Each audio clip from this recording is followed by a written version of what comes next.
O Senhor esteja convosco. Proclamação do Evangelho de Jesus Cristo segundo João. Naquele tempo, os judeus pegaram pedras para apedrejar Jesus, e ele lhes disse: por ordem do Pai, mostrei-vos muitas obras boas, por qual delas quereis me apedrejar? Os judeus responderam: não queremos te apedrejar por causa das obras boas, mas por causa de blasfêmia, porque sendo apenas um homem, tu te fazes Deus. Jesus disse: acaso não está escrito na vossa lei, eu disse, vós sois deuses? Ora, ninguém pode anular a Escritura. Se a lei chama deuses as pessoas às quais se dirigiu a palavra de Deus, por que então me acusais de blasfêmia, quando eu digo que sou filho de Deus, eu a quem o Pai consagrou e enviou ao mundo? Se não faço as obras do meu Pai, não acrediteis em mim, mas se as faço, mesmo que não queirais acreditar em mim, acreditai nas minhas obras, para que saibais e reconheçais que o Pai está em mim e eu no Pai. Outra vez procuraram prender Jesus, mas ele escapou das mãos deles. Jesus passou para o outro lado do Jordão e foi para o lugar onde antes João tinha batizado, e permaneceu ali. Muitos foram ter com ele e diziam: João não realizou nenhum sinal, mas tudo o que ele disse a respeito deste homem é verdade. E muitos ali acreditaram nele. Palavra da salvação.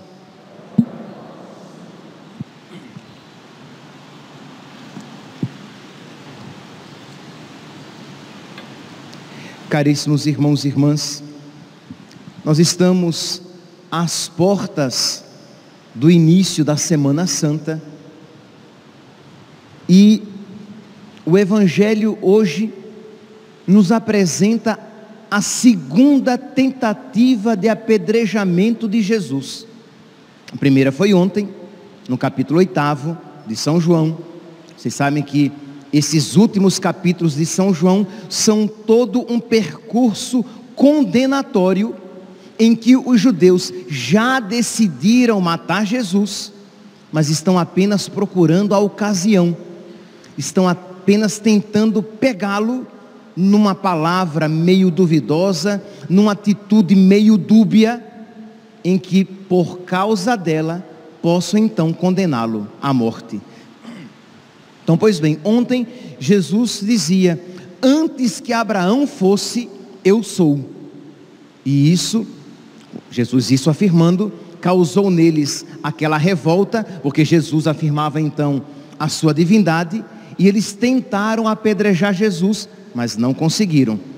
Hoje, nós estamos aqui no capítulo 10, se vocês tomarem alguns versículos antes, neste mesmo capítulo 10, Jesus vai dizer: eu e o Pai somos um. E aí, os judeus, mais uma vez, tentam então apedrejar Jesus, porque, sendo homem, tu te fazes Deus. É esta a crítica, a condenação que eles fazem a Jesus, quando na verdade é exatamente o contrário. Ele é Deus que se faz homem. Jesus Cristo, a segunda pessoa da Santíssima Trindade, Deus como o Pai, eu e o Pai somos um. Ele, sem deixar de ser o que era, ele torna-se o que não era. Então não era blasfêmia, muito pelo contrário, era caridade. Por amor a nós, ele vem para nos salvar. Ele assume a nossa humanidade para redimi-la, mas isso causa a revolta aos judeus, aos fariseus e saduceus, que não estão dispostos a nisso acreditar. Meus irmãos, esta realidade que causou a condenação de nosso Senhor, sim, porque foi por causa disso que Jesus foi crucificado.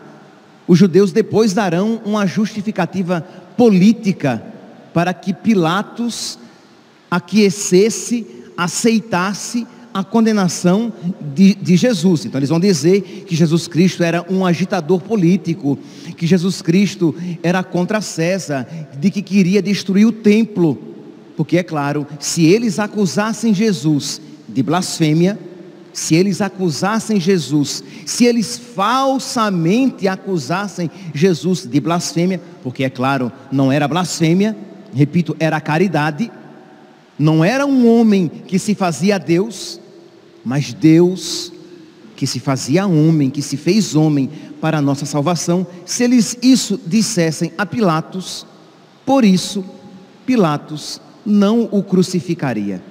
Mas o motivo verdadeiro era esse: o ódio a Jesus, porque ele, sendo homem, se fazia falsamente passar por Deus. Meus irmãos, ainda hoje este é um ponto de discórdia no mundo. Isto é, não apenas os judeus, não apenas os fariseus, os saduceus, os doutores da lei, não estavam dispostos a reconhecer em Jesus Deus, a divindade, mas o mundo atual, o mundo tomado pelo relativismo religioso, pelo pluralismo religioso, o mundo atual também não está disposto a reconhecer em Jesus o Filho de Deus, a segunda pessoa da Santíssima Trindade, que se faz homem. E isso, infelizmente, este relativismo, esse pluralismo religioso, às vezes, não poucas vezes, presente até mesmo na igreja, entre os pregadores e entre aqueles que se sentam nos bancos das assembleias. Isto é, se vocês perguntarem ao mundo, o mundo não tem problema de reconhecer em Jesus um mestre religioso, um espírito elevado, evoluído, alguém que tem muita sabedoria, mas o mundo não está disposto a reconhecer em Jesus o Filho de Deus encarnado, Deus que veio ao mundo para nos trazer a salvação, Deus que verdadeiramente, não metaforicamente, não poeticamente, não, mas Deus verdadeiramente se fez homem, o Deus verdadeiro, que verdadeiramente se fez um de nós.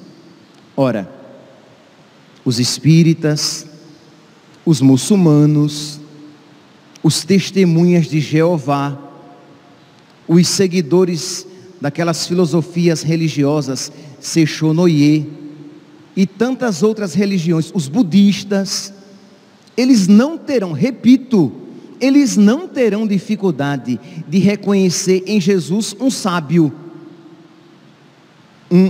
um espírito evoluído, mas eles não aceitarão que Jesus é o Filho de Deus. E esta é a fé católica, esta é a nossa fé, que Jesus Cristo é Deus que se fez homem, e é exatamente por isso que Ele pode nos trazer a salvação. É por isso que nós dizemos que só existe salvação em Jesus Cristo, isto é, no Filho de Deus feito homem. Nós não estamos dizendo apenas que só existe salvação em Deus. É fé católica que só existe salvação no Deus encarnado. Isto é, como gostavam de dizer os padres da igreja, eu já falei isso aqui para vocês, caro cardo salutis, a carne de Jesus, a sua humanidade é a dobradiça da salvação. Isto é, de um lado tem o homem pecador, do outro lado tem Deus, Jesus Cristo, Deus feito homem, é esta dobradiça, é este eixo, é o que liga o homem a Deus. Ele é a verdadeira escada de Jacó. Ele é a verdadeira ponte para a salvação.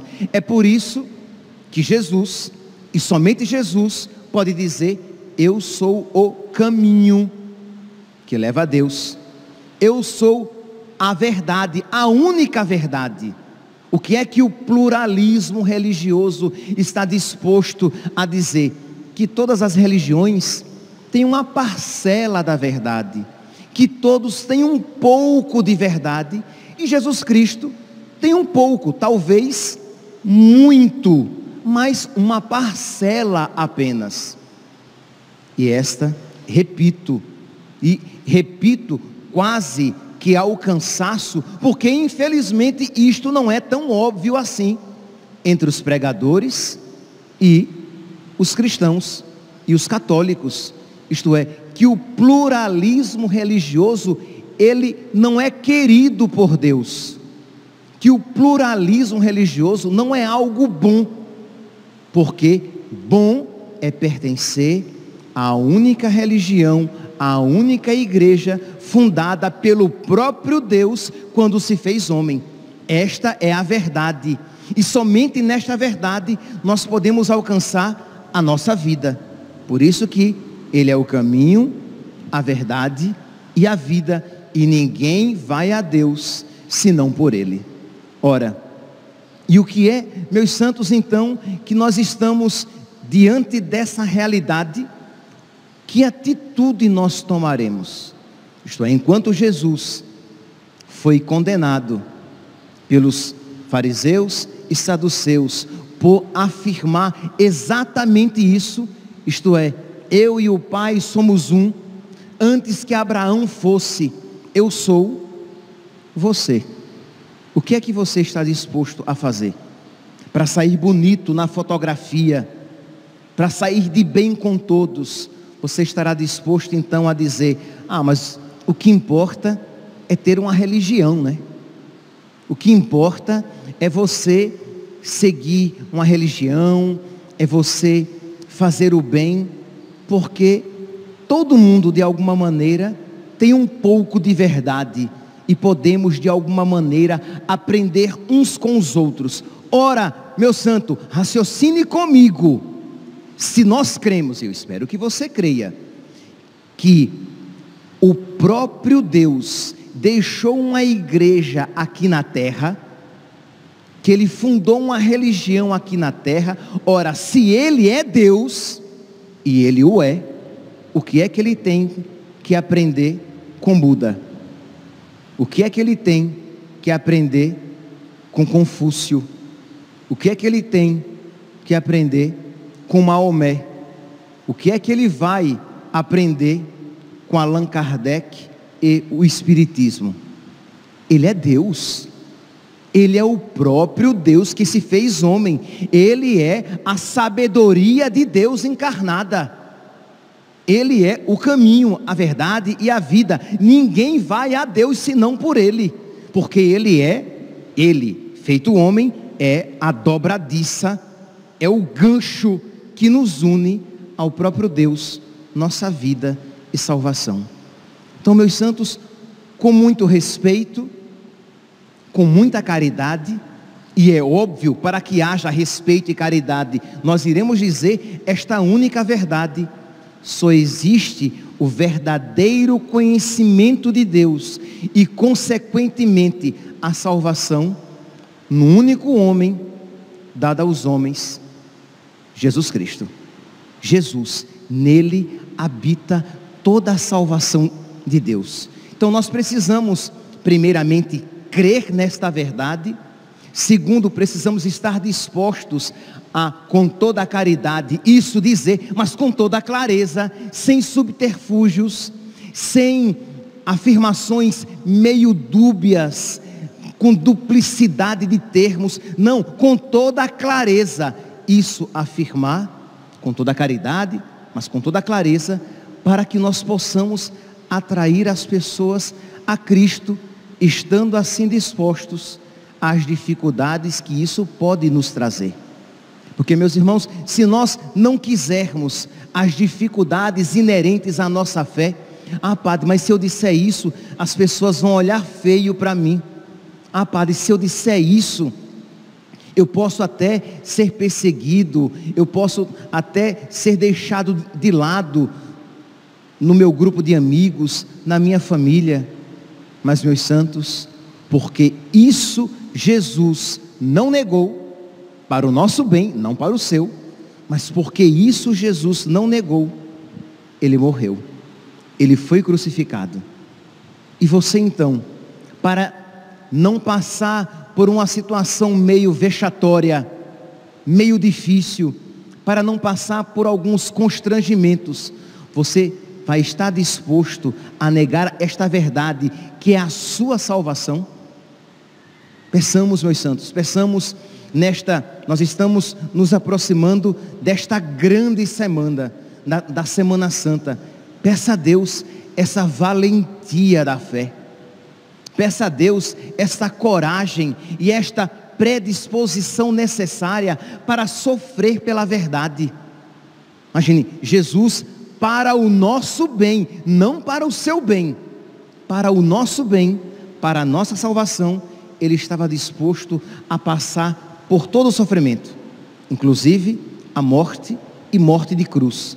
Nós, para a nossa salvação, para o nosso bem, não para o bem de Deus, nós estamos dispostos a passar por todos e quaisquer dificuldades. O grande problema não é se nós queremos ser salvos. Se eu perguntar aqui quem quer ir para o céu, se eu perguntar aqui quem quer a salvação, se eu perguntar aqui quem quer estar com Deus por toda a eternidade, eu tenho certeza, ora, vocês não iriam acordar cedo para vir à igreja se isso não quisessem. Todos vocês iriam levantar a mão. Até vocês que acompanham pelas redes sociais, que eu não iria ver, você iria levantar sua mãozinha lá dentro do celular ou do seu computador. Eu quero, Padre, eu quero ir para o céu, eu quero estar com Deus, eu quero estar por toda a eternidade com Deus, com a Virgem Maria, com São José, com os anjos e santos. Muito bem, meu santo, minha santa. Você que quer com Deus estar por toda a eternidade, quer ter comunhão com Ele neste mundo, carregando a sua cruz e sofrendo pela verdade. Hoje, meus santos, que peçamos, iluminados por esta palavra, peçamos a nosso Senhor e a todos aqueles que o amaram, testemunhando-o na sua vida, que sejamos dispostos também a sofrer pela verdade, a ter um peso maior na nossa cruz, por defender a verdade, porque infelizmente há muitos cristãos, cristãos que celebram e cristãos que assistem à missa dos bancos da igreja, que estão dispostos a tudo para não passar por dificuldades, para não serem taxados de radicais, ao ponto mesmo de negar essa verdade tão radical, que só existe salvação em Jesus Cristo, por meio da sua única igreja fundada sobre a terra. Que a Virgem Maria, que os anjos e santos intercedam por nós, para que esta coragem esteja viva e atuante nos nossos corações. Louvado seja nosso Senhor Jesus Cristo, para sempre seja louvado.